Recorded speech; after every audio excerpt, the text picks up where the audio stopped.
di dalam mengatasi bahaya itu adalah gagasan dan praksis beliau itu atau praktek beliau itu dilakukan ketika beliau menjadi petugas negara yaitu gubernur, tetapi dengan pendekatan bagaimana memunculkan usaha memerangi intoleransi dan lain-lain dari praktek dari bawah.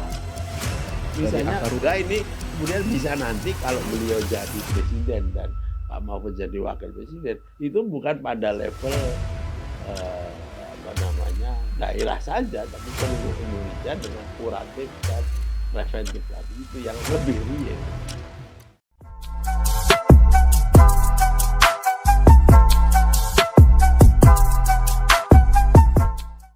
Halo sahabat Ganjar, jumpa lagi di podcast Suara Ganjar, podcast yang memberitakan atau mendiskusikan isu-isu sosial, politik, dan ekonomi kekinian. Bersama saya Aditya Batara, host di acara podcast Suara Ganjar. Sahabat Ganjar, Indonesia adalah negara yang multikultur. Kita dibangun atas landasan Bhinneka Tunggal Ika, bangsa yang terdiri dari berbagai macam suku bangsa, ratusan bahasa, dan juga punya adat istiadat yang berbeda-beda. Nah, tentunya ini menjadi satu modal utama bagi bangsa Indonesia untuk melaju lebih jauh ya, melaju ke bangsa yang unggul. Dan ini juga yang kemudian menjadi salah satu isu penting kalau kita membicarakan tentang pemilihan presiden tahun 2024. Bersama saya dengan Aditya Batara, kita akan membahas tentang isu atau masalah mengenai intoleransi dan radikalisme di Indonesia. Sejauh mana isu intoleransi dan radikalisme menjadi problematika bagi bangsa ini, dan seperti apa sih ke depannya, apa yang bisa dilakukan oleh para pemimpin-pemimpin atau calon pemimpin masa depan untuk menangani isu ini. Untuk membahas tentang isu intoleransi dan radikalisme ini, bersama saya di tengah-tengah kita semua sudah hadir seorang narasumber. Beliau adalah, saya bacakan terlebih dahulu, ini beliau ini sering muncul di TV sebagai seorang analis, akademisi juga. Jadi mungkin saya sapa terlebih dulu Pak Hikam. Apa kabar Pak Hikam? Baik-baik Mas Adit. Pak. Sahabat Ganjar, Dr. Muhammad A.S. Hikam atau biasa dikenal nih dengan Pak A.S. Hikam gitu ya. Beliau adalah kalau dulu anak-anak milenial nih, zaman saya Pak, masih ingat Pak Hikam sering muncul di TV dulu. Beliau adalah Menristek pada era pemerintahan Presiden RI keempat, Kiai Haji Abdul Rahman Wahid atau Gus Dur. Kemudian Pak Hikam ini latar belakang pendidikan beliau memperoleh gelar sarjana dari Universitas Gadjah Mada dan kemudian melanjutkan studi S2 dalam bidang ilmu komunikasi dan ilmu politik serta lanjut S3 ilmu politik di University of Hawaii at Manoa, Honolulu di Amerika Serikat. Saat ini Pak Hikam aktif sebagai dosen, akademisi, mencerdaskan kehidupan bangsa, Pak Hikam ya. Kemudian juga sebagai ketua program studi Hubungan Internasional Presiden University.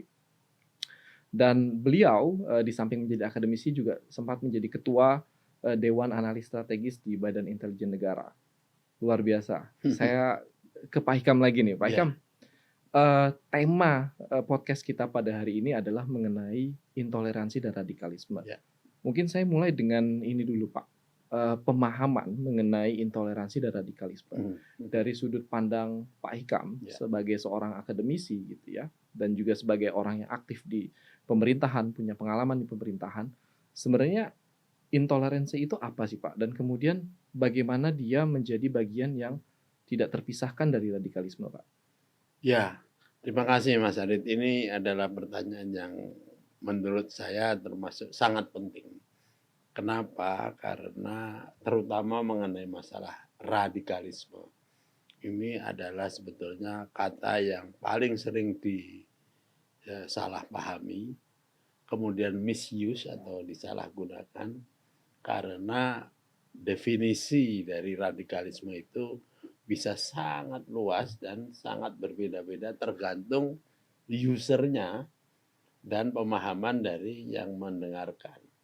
Nah, oleh karena itu setiap kali saya berbicara mengenai radikalisme dan juga intoleransi, karena dua hal ini selalu beririsan begitu Mas ya, itu selalu saya awali dengan definisi dulu, dan semoga definisi saya ini diikuti dulu. Kalau mau gunakan yang lain silahkan, tapi mohon selama saya menggunakan ini, biasanya saya minta tolong apa mahasiswa saya, apa audiens saya, untuk tetap konsisten dengan yang saya pakai. Sebab begitu bergeser akan bergeser lagi. Nah, radikalisme itu kalau hanya dari kata-kata, itu asalnya adalah dari kata radix, artinya akar. Nah, kemudian terminologi radikalisme itu adalah sesuatu yang sangat mengakar. Jadi sangat fundamental begitu, yang kemudian dicoba untuk diubah begitu, mengubah secara mengakar. Nah, kalau sudah begini maka kata radikalisme itu adalah isme atau ideologi yang memang mencoba untuk membongkar seakar-akarnya. Nah, dari kata inilah Mas, salah pengertian itu mulai muncul. Sebab apapun yang berusaha untuk membongkar dari akarnya itu disebut bisa disebut radikal. Nah, apa yang tidak begitu? Misalnya filosofi, misalnya munculnya agama. Itu semua adalah radikal effort atau usaha yang radikal karena berpikir filosofi aja harus berpikir yang radikal. Nah, padahal yang ingin kita pakai di dalam soal ini bukan itu. Nah, oleh karena saya menggunakan satu definisi yang barangkali khusus yang akan saya pakai, yaitu bahwa radikalisme itu setiap ide, setiap kegiatan, setiap perbuatan yang mencoba untuk melakukan perubahan-perubahan fundamental mengenai susunan masyarakat atau kenegaraan dengan bertentangan dengan konstitusi dari negara tersebut. Jadi kata ini yang membuat definisi saya tentang radikalisme itu berbeda. Karena kalau tidak nanti kita bisa ngoyo-ngoyo kemana-mana.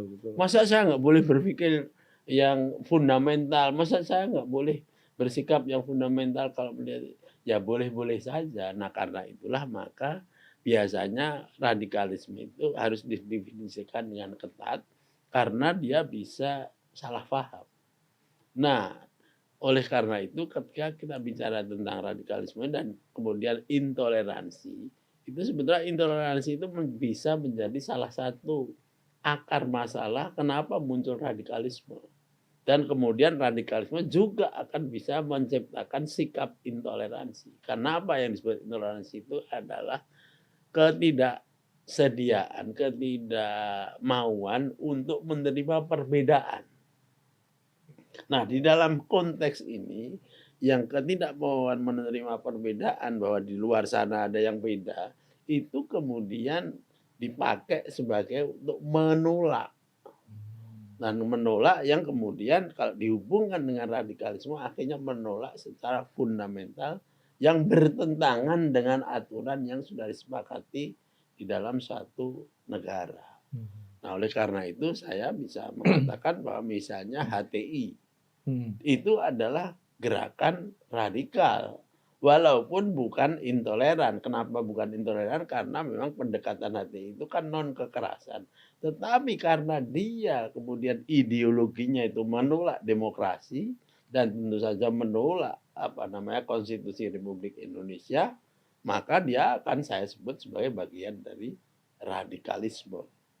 Begitu, Mas. Oke, jadi Pak Hikam, kalau kita lihat memang radikalisme ini kalau saya coba pahami mengakar gitu ya. Mengakar dalam artian dia mengakar keras dan bertentangan dengan konstitusi gitu ya. Norma yang berlaku di masyarakat yang disepakati.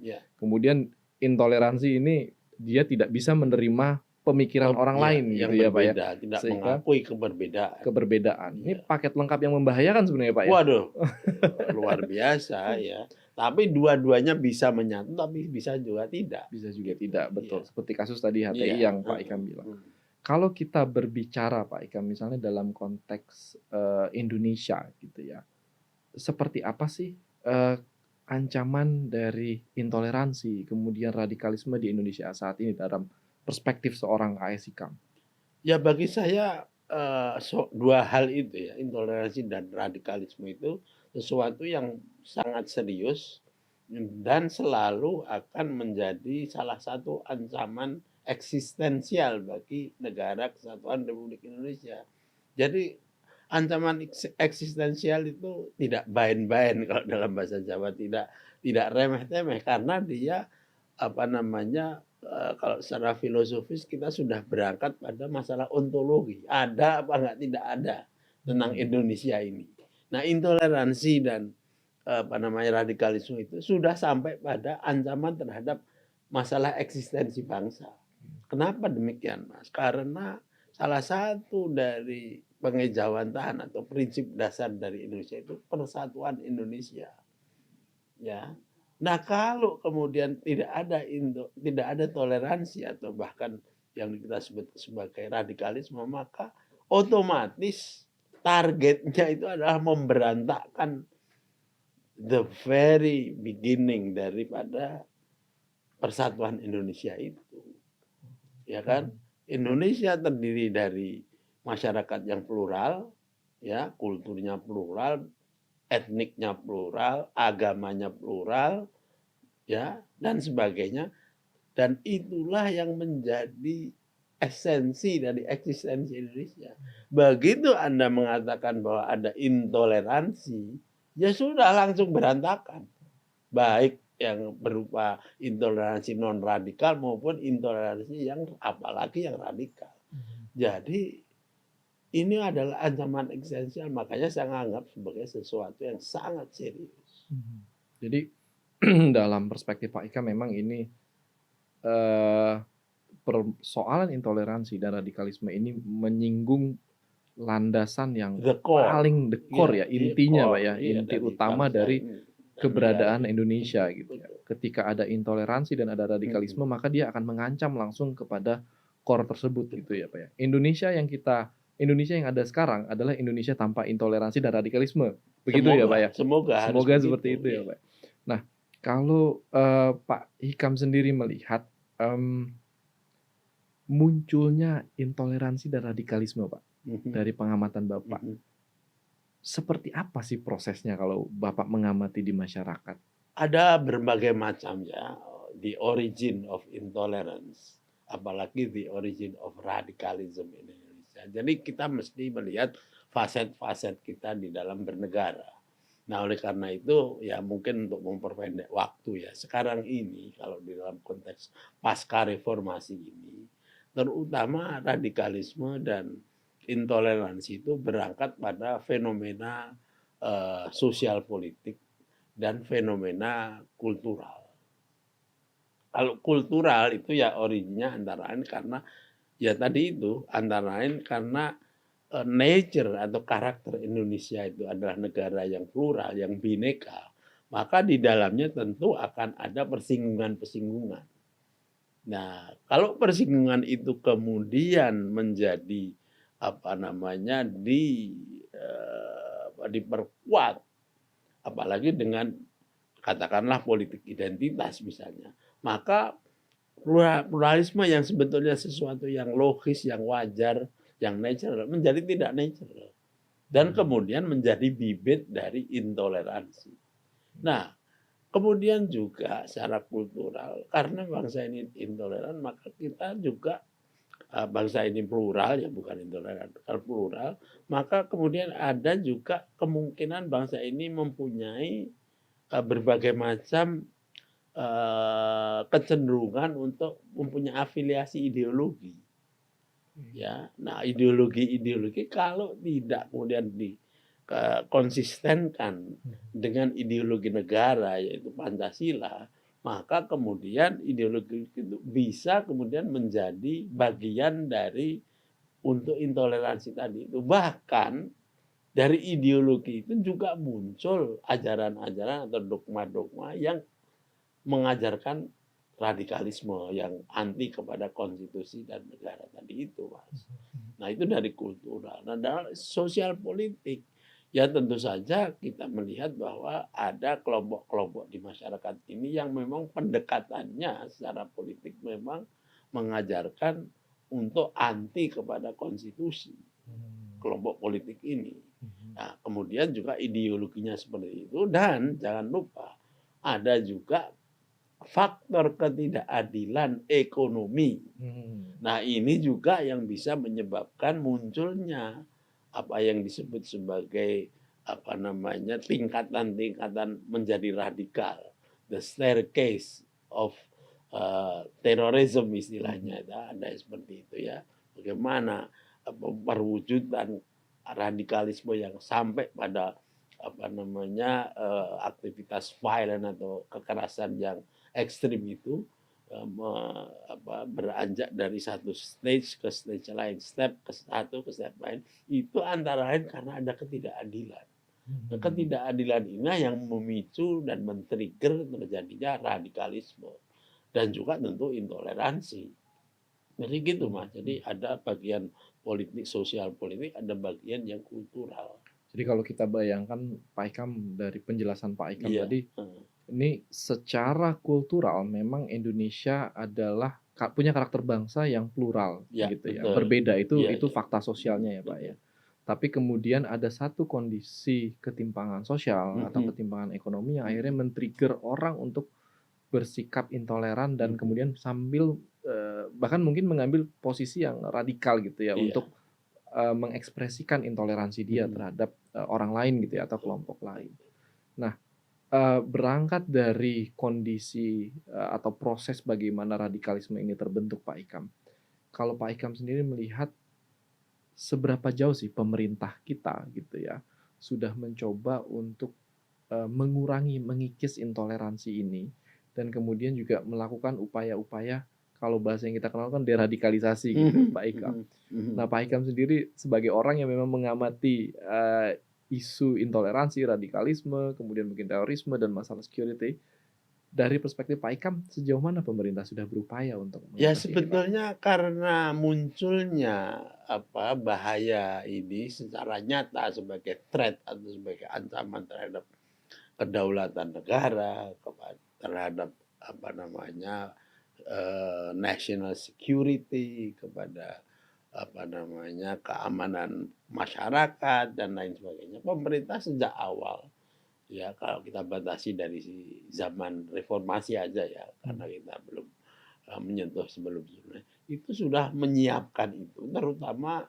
ketika mulai munculnya ya serangan-serangan yang bersifat fisik terhadap batang tubuh negara kita. Walaupun sebetulnya sebelum itu juga sudah dilakukan. Misalnya kalau kita ingat misalnya pendidikan P4 dan lain sebagainya itu sebenarnya kalau kita mengerti juga merupakan bagian dari proteksi terhadap ancaman-ancaman yang bersifat ideologis dan bersifat ancaman eksistensial itu. Tapi itu belum jadi sistematik karena ancaman yang real pada waktu itu masih belum ada lah katakan. Tapi begitu kita memasuki era apa namanya reformasi ini, ternyata di tingkat dunia pun ancaman radikalisme, kemudian kekerasan ekstrim dan lain sebagainya itu juga masuk ke Republik Indonesia dan di Indonesia juga menjadi victim yang sangat serius. Kita ingat 2002 ada bom Bali, bahkan sebelumnya ada terorisme terhadap gereja-gereja dan lain sebagainya. Itulah yang kemudian membuat pemerintah sejak dini pada waktu itu ya dan sampai sekarang ini betul-betul menyiapkan itu. Setiap pemerintahan selalu menggunakan kesempatan untuk memperbaiki atau mengembangkan melalui apakah menciptakan undang-undang, menciptakan institusi-institusi yang memerangi atau memberantas radikalisme dan lain sebagainya. Nah, sampai saat ini kita sudah mempunyai beberapa undang-undang yang berkaitan dengan itu. Ya, ketika kita mulai membuat undang-undang tentang TNI, tentang kepolisian, sebetulnya di dalamnya itu sendiri ada bagian-bagian yang memang bisa dipakai untuk melakukan itu. Kemudian ada undang-undang khusus misalnya termasuk undang-undang anti terorisme yang sudah diperbaiki kalau nggak salah saya sampai 2 kali ya. Kemudian lembaga-lembaga itu misalnya Kepolisian Republik Indonesia ya sejak itu membangun misalnya Densus 88 yang mempunyai reputasi dunia misalnya. Kemudian tentu TNI juga mempunyai ya kesatuan-kesatuan atau pasukan yang untuk itu, walaupun tentu fungsinya beda dengan Densus ya. Nah kemudian juga aparat-aparat yang khusus dibikin tuh seperti BNPT yang Mhm. akan mengkoordinasi seluruh upaya lembaga-lembaga yang terkait dengan pemberantasan terorisme dan kemudian juga di dalamnya radikalisme dan seterusnya.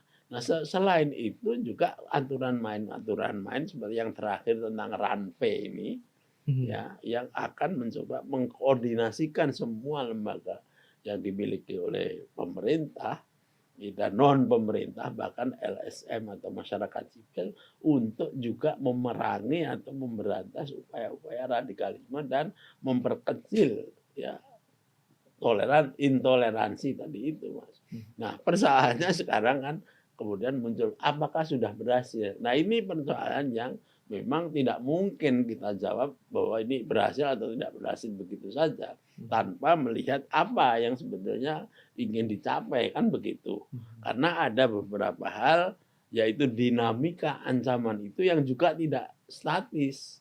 Ya, sekarang misalnya kita tidak begitu melihat lagi ancaman kekerasan yang seperti katakanlah 2002, Mhm. 2005, tetapi jangan kita istilah orang Jakarta jangan meleng ya. Jangan lengah ya, Pak, ya? Iya, karena pada level dunia hal-hal seperti itu masih tetap terjadi. Bahkan di negara yang konon paling demokratik seperti Amerika juga ancaman-ancaman kekerasan yang ekstrim tadi itu muncul walaupun mungkin bukan yang terkoordinasi menjadi Mhm. satu gerakan, tapi dikhawatirkan itu pada akhirnya juga merupakan ekspresi dari gerakan. Misalnya radikalisme white supremacist, kelompok Mhm.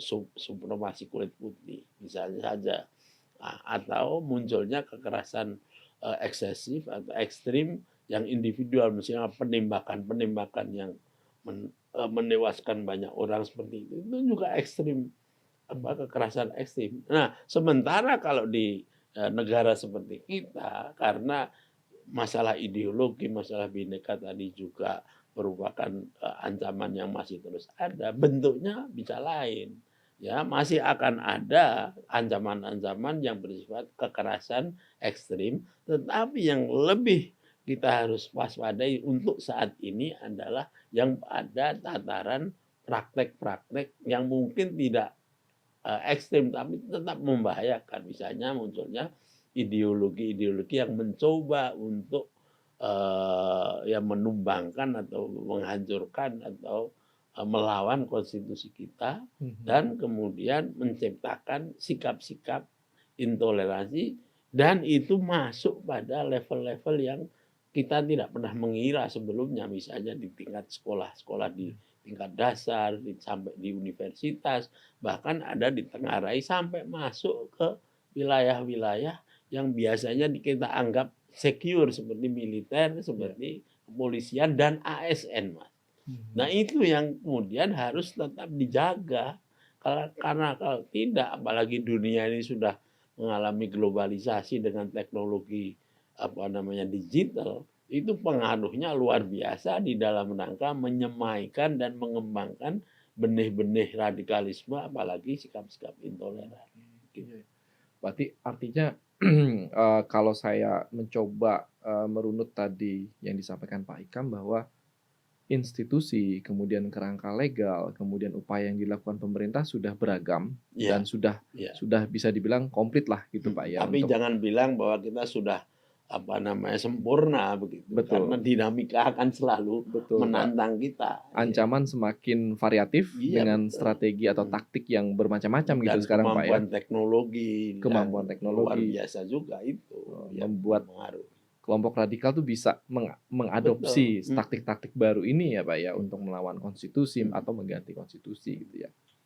Nah, Pak Ikam, saya mau membawa kita ke Pak Ganjar dan Pak Mahfud. Iya, Nah, iya. nih Pak, bicara tentang kalau tadi Pak Hikam bilang, "Oke, pemerintah sudah punya tools-nya, Mhm, instrumennya udah ada, upaya dilakukan, tapi challenge-nya adalah memang bentuk ancaman yang semakin beragam," sahabat mhm. Ganjar. Nah, kalau Pak Hikam sendiri melihat Pak Ganjar, Pak Mahfud. Beliau ini kan kalau kita baca visi misinya ya sahabat Ganjar, satu-satunya capres di dalam visi misi yang mengutip atau menyebutkan kata intoleransi dan radikalisme, Pak. Betul, Secara bersama-sama, betul, artinya ada betul. kesadaran dari Pak Ganjar dan Pak Mahfud bahwa ini adalah satu problem bangsa yang kemudian akan juga mempengaruhi bagaimana upaya membentuk Indonesia yang unggul gitu ya di beberapa tahun ke depan. Kalau Pak Ika melihat sosok seorang Pak Ganjar dengan pengalaman beliau misalnya di Jawa Tengah, kita tahu mungkin Jawa Tengah adalah salah satu basis juga ya Pak, Iya, kalau kita betul, bicara betul, radikalisme. betul. Kemudian Pak Mahfud, Menko Polhukam yang tentunya beliau ini udah tahulah semuanya ya, beliau yang paham gitu ya mengendalikan berbagai aparat keamanan untuk mengatasi isu ini. Dari kedua orang ini, kedua sosok capres dan cawapres ini Pak, kira-kira Pak Ikam menurut Bapak apakah beliau ini mampu untuk kemudian menghadapi spektrum ancaman yang semakin bervariatif Pak untuk Indonesia ke depannya Pak? Ya kalau menurut pandangan saya, Mas Aditya, kita lihat track record kedua beliau itu. Nah, yang mungkin saya tidak terlalu tepat ya, tetapi izinkan saya mengatakan dua-duanya ini seperti istilah orang Jawa itu tumbuh oleh tutup. Apa tuh Artinya Pak? kotak yang ada tutupnya itu ya. Jadi yang satu menjadi tutupnya, yang satu kotaknya. Jadi klop. Gampang bahasa Indonesianya dua orang ini klop. Kenapa begitu? Ya saya melihatnya kalau Pak Ganjar itu pendekatan mengenai memerangi intoleransi dan radikalisme itu bottom up dari bawah ke atas.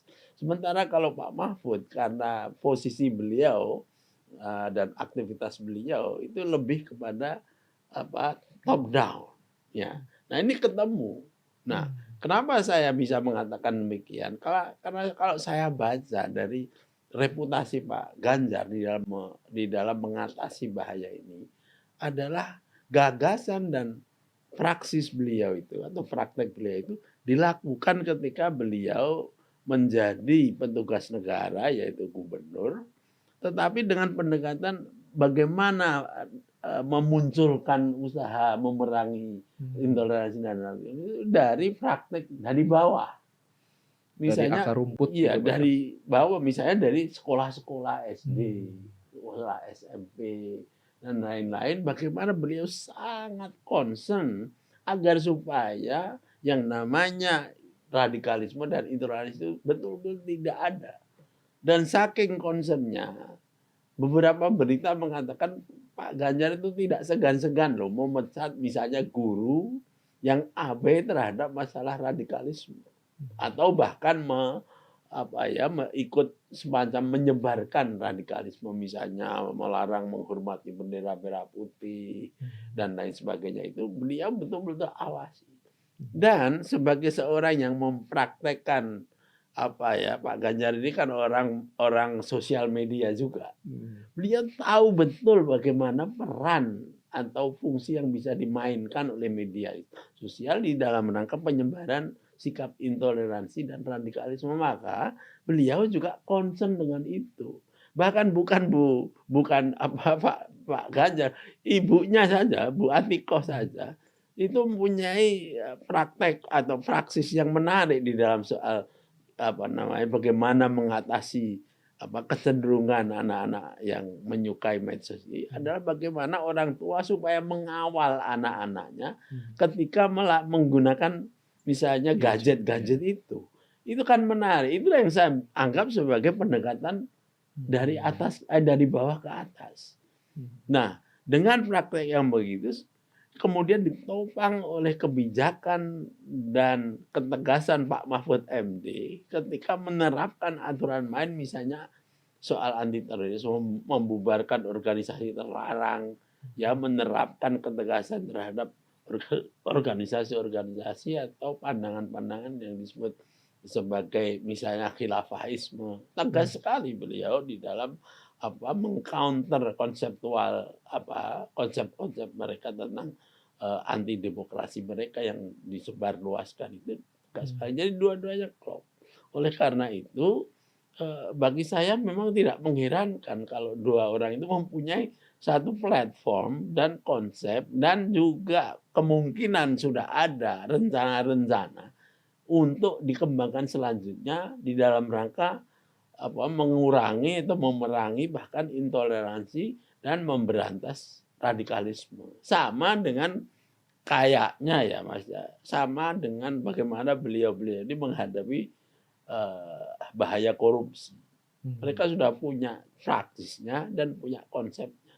Tapi di dalam soal dua ini, radikalisme dan intoleransi, saya melihat begitu.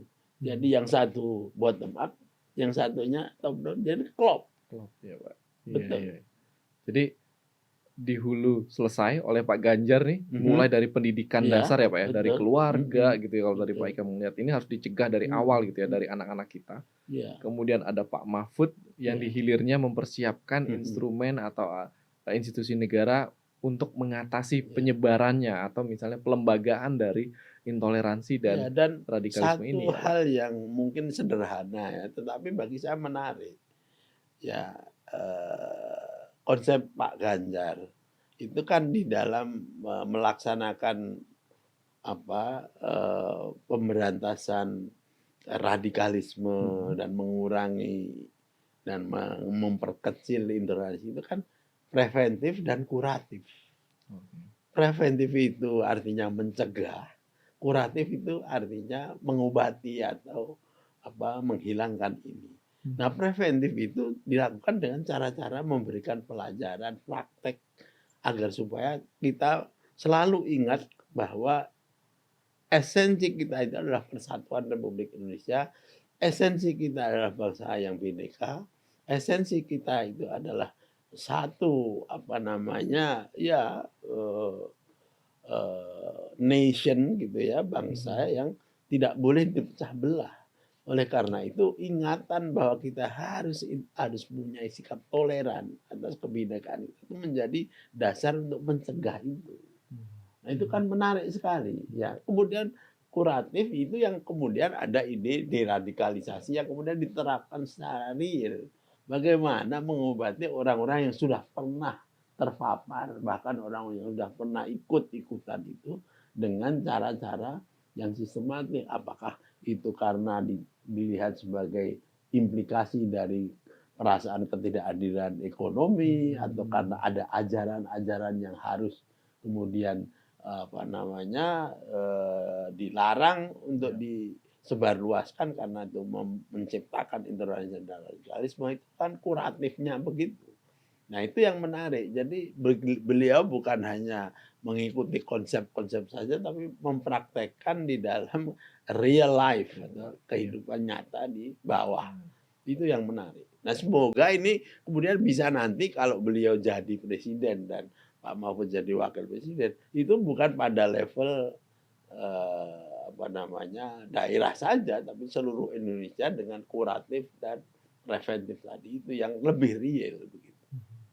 Baik, Pak Ikam, terakhir Pak Ikam, mungkin apa kira-kira pesan atau kemudian harapan yang ingin disampaikan oleh Pak Hikam kepada Pak Ganjar dan Pak Mahfud seandainya beliau kedua ini mendapatkan amanah dari rakyat Indonesia untuk menjadi pemimpin kita di tahun depan, Pak? Ya.